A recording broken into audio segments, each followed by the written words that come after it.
At the height of the Black Death, a masked doctor entered the city prison claiming he could stop the outbreak in the cells. By morning, the sick were gone, and the guards finally understood. He hadn't come to cure the prisoners, he had come to use them. If you're drawn to true medieval dread and the chilling stories behind the plague doctor's mask, subscribe to the Macabre Physician. New historical horror arrives every week, slow, suffocating, and inspired by real fears of the 14th century.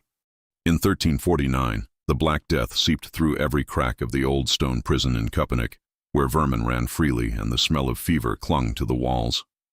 Guards begged the city for physicians, but no healer dared enter a place where infected men coughed in the darkness, chained to their beds, until one night. A figure arrived at the gates, cloaked in tar-black oilcloth, the long-beaked mask glinting under torchlight. He introduced himself only as the physician sent to purge corruption from the air. His voice was steady, his posture calm. The guards, terrified of the plague spreading into the city, opened the gate immediately. They believed salvation had finally come. They were wrong. They had just welcomed the plague in human form. The guards led the physician through the main corridor, past rows of coughing prisoners who watched him with hollow, frightened eyes. Chains rattled each time someone shifted on the straw beds. The smell of sickness hung thick in the stale air. The plague had already taken 6 men that week. The guards feared they would be next. The physician paused beside each cell, silently observing the prisoners as if selecting tools on a shelf. His gloved fingers tapped the edge of his ledger. "These men," he said finally, pointing through the iron bars to 3 specific inmates. "They must be isolated for purification. The disease festers strongest where the spirit is most corrupted." The guards exchanged uncertain looks. No physician had ever spoken that way before, but fear made them obedient. Anything resembling a cure was welcome. They unlocked the cell doors and pulled the selected men out. One trembling, one too weak to stand, and one who begged not to be taken. The physician didn't flinch. "I will cleanse their breath," he murmured. "And if they survive, this plague will loosen its grip on the prison." He walked with unsettling precision, never rushing, never hesitating. The 3 prisoners followed, coughing, stumbling, dragging their chains. The guards noticed something strange. The physician never asked for their names, yet he wrote in his ledger as though he already knew them. He led them toward the old storage wing, a section of the prison that had been abandoned after the roof collapsed years prior. No one used it, no one patrolled it, no one would hear anything from inside. The guards watched from the doorway as he set up his infirmary. He lit candles despite the daylight. He hung strips of damp cloth from ropes. He opened a brass censer with engraved symbols no one recognized. And then, with a low bow, he ordered the guards to leave. "Purification is sacred," he said. "Return at dawn." The heavy door closed with a deep metallic thud, one that echoed down the hall longer than it should have. A silence followed, a silence that felt wrong. By the time the guards walked back to their post, every man felt the same cold certainty. Whatever was happening behind that door was not a cure. It was something else, something the prison was never meant to hold. At dawn, the guards returned to the abandoned wing, expecting to hear groans, coughing, or at least the shuffle of chains. Instead, the corridor was silent, unnervingly so. The door to the makeshift infirmary remained shut, a faint line of smoke curling from beneath it. They knocked once. No answer. They knocked again, harder. The smoke wavered.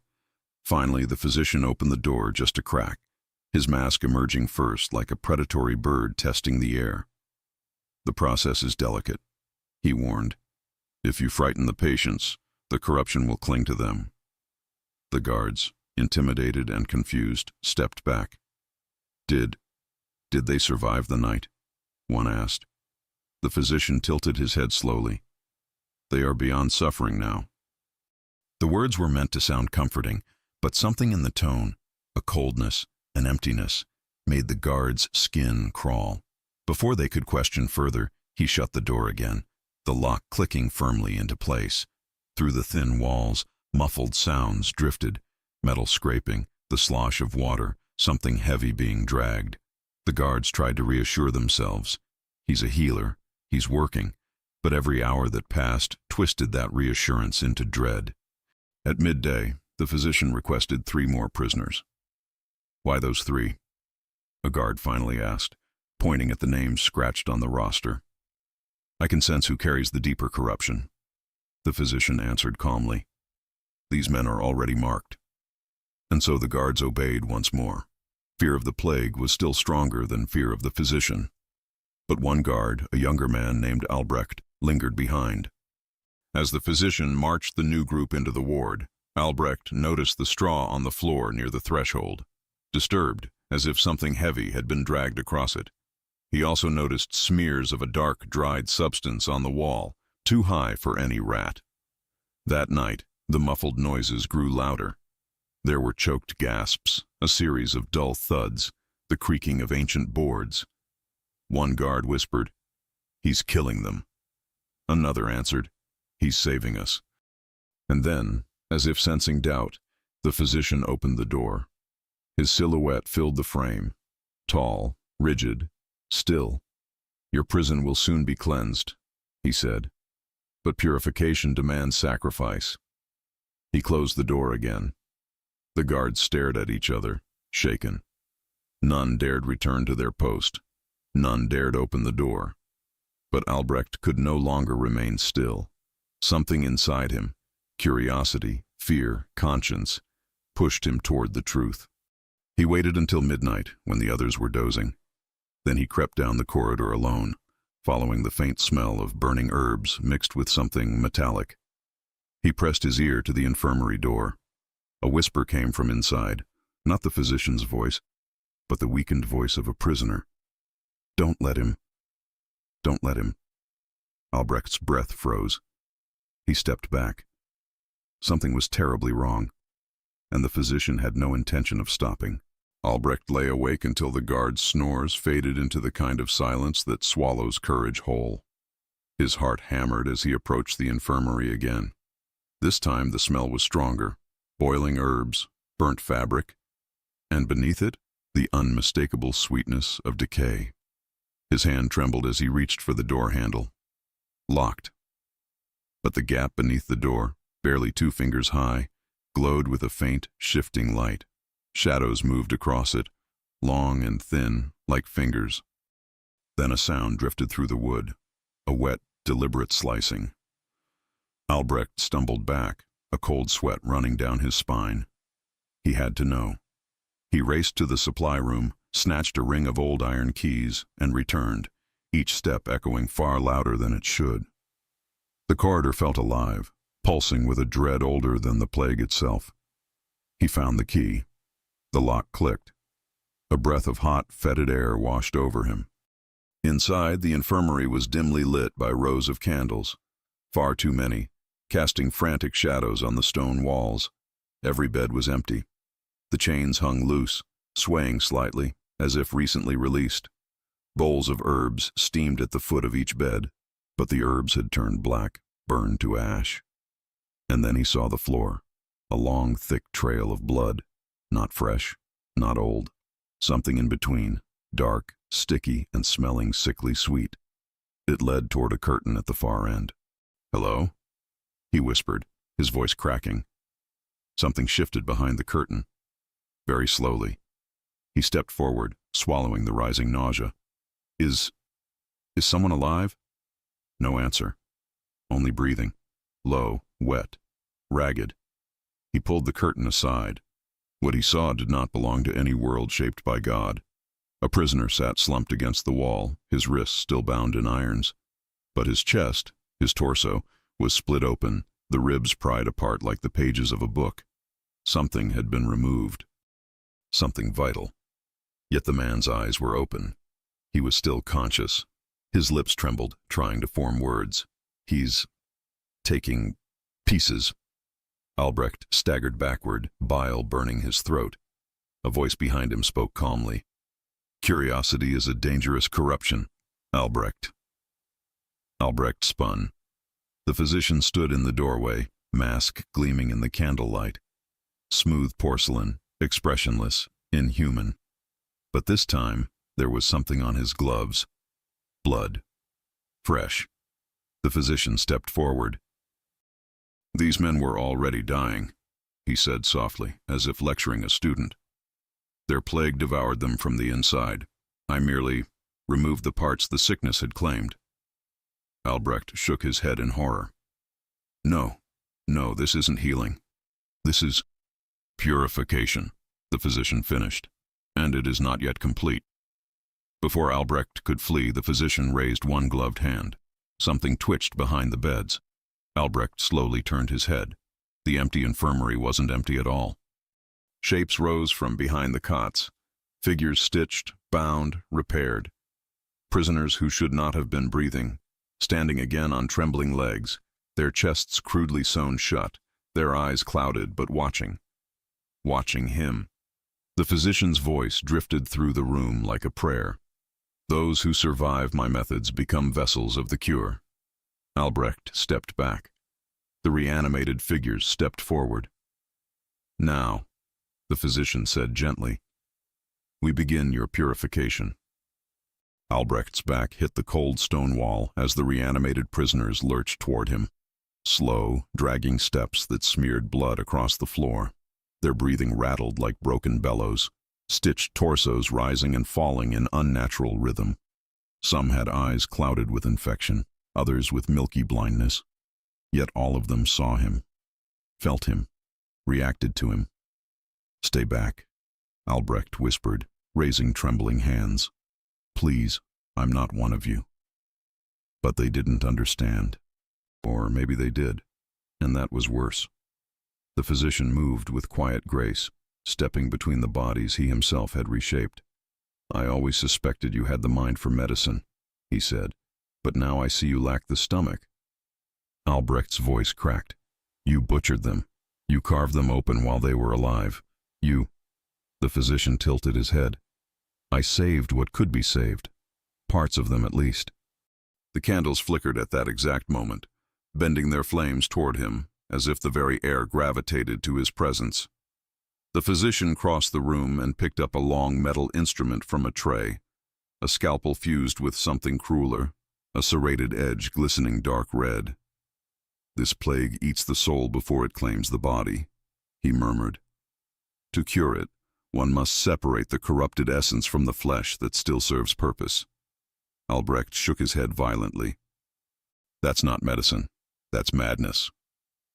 The physician laughed softly, an almost tender sound through the mask. "Madness is merely a misdiagnosed form of ambition." One of the stitched prisoners reached Albrecht first. Its hand, cold and trembling, landed on his shoulder. The grip was weak but horrifyingly persistent. Before Albrecht could shove it away, another figure closed in, then another, until their bodies formed a sickening half-circle around him. The physician approached. "Do not fear," he said.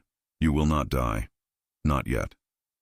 Albrecht felt the damp breath of the sewn creatures press around him, smelled the rot in their bandages, the sweet, sick scent of tissues that had been opened and poorly closed again. Panic clawed through his chest. "I'm not infected," he choked out. "I'm healthy. You have no reason to touch me." The physician crouched beside him, mask inches from his face. Health is no immunity from usefulness. He raised the serrated scalpel. Albrecht struck out blindly, grabbing the nearest metal tray and swinging it with a desperate cry. It smashed into the physician's wrist, and the scalpel clattered to the floor. The physician stepped back, not in pain, not even in anger, but in mild surprise. Albrecht didn't wait. He shoved through the sewn-together prisoners, ripping stitches accidentally as he forced his way between them, their bodies folding and collapsing with wet sounds. He stumbled toward the door. Behind him, the physician spoke, not shouting, but with eerie calm. "You cannot leave this place. You carry knowledge, and knowledge is far more contagious than any plague." Albrecht fled into the hallway, heart hammering like a trapped animal.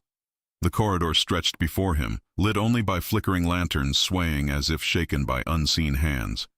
His vision swam. Every step echoed like a scream. He reached the main corridor and froze. 2 guards lay on the ground, unmoving, their eyes open. their limbs twisted wrong. Something had happened in the short time he'd been inside. Something fast, something deliberate. The physician's voice drifted from the darkness behind him. "My cure is spreading, Albrecht. You've witnessed only the beginning." Albrecht ran, toward the barracks, toward the exit, toward anything that wasn't this nightmare. But with every turn, every shadow, every distant sound, one truth wrapped tighter around his mind. The prison was no longer a prison. It was an operating theater, and the physician was not done. Albrecht sprinted through the corridor, his boots slipping on the damp stone as he barreled toward the outer gate. He didn't dare look back. He didn't need to. The echo of slow, dragging footsteps, dozens of them, followed like a grotesque procession. The lanterns along the wall flickered violently, as if recoiling from something approaching behind him. Their flames stretched thin, pointing toward the darkness, toward him. "The gate," Albrecht whispered, breath burning in his lungs. "If I can reach the gate, I can—" But when he turned the final corner, his body locked in place. The gate was open, broken, twisted off its metal hinges as though struck by a force far greater than any prisoner could muster. Bodies lay scattered in the dirt beyond the threshold. Guards, horses, and even two unfortunate villagers who had wandered too close. All were marked by the same surgical signatures: precise incisions, removed organs, stitched torsos, the physician's handwriting carved in flesh. Albrecht pressed a shaking hand to his mouth. He let them out. A voice, soft as velvet and colder than winter water, drifted from behind him. "Let them out?" A pause, then a quiet chuckle. "No, Albrecht. I released them." He turned slowly. The macabre physician stood in the corridor's mouth, lantern glow reflecting off the curved beak of his mask, long coat swaying gently like something alive. The stitched prisoners shambled behind him, crowding the hallway in a wall of mutilated humanity. "You've created monsters," Albrecht whispered. The physician tilted his head.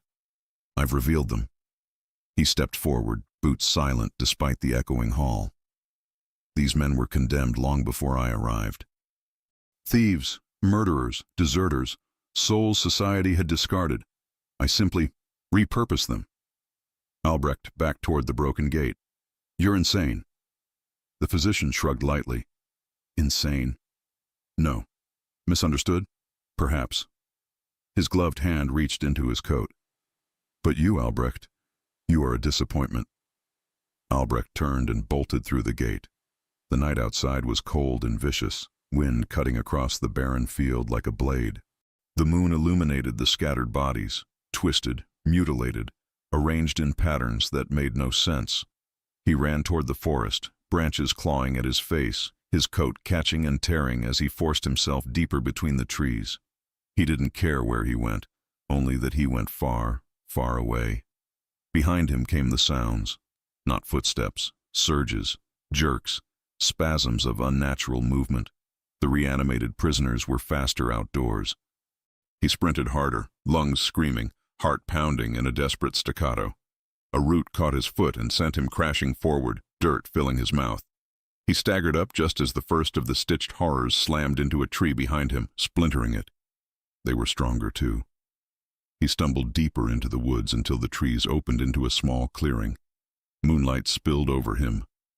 For a moment, just a sliver of a moment, hope flickered. Then he heard it, a metallic click.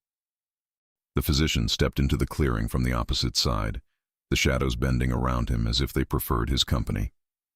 He held a long syringe filled with a dark, viscous liquid that writhed unnaturally, as though alive. "You ran well," he said gently. "A promising sign. Resistance is useful. It shows where the body breaks." Albrecht backed away, raising his hands in surrender. "Please, I'm begging you." The physician paused. "I don't take pleasure in suffering," he said, though his voice suggested the opposite. "But every cure demands a cost, and you, my dear Albrecht, have always been destined for something greater." He approached. Slow, certain, unavoidable. The syringe glinted in the moonlight. The stitched prisoners emerged around the clearing, circling Albrecht like wolves. He realized then, this wasn't an escape. It had never been an escape. It was simply the next phase of the physician's experiment. And he was the final subject.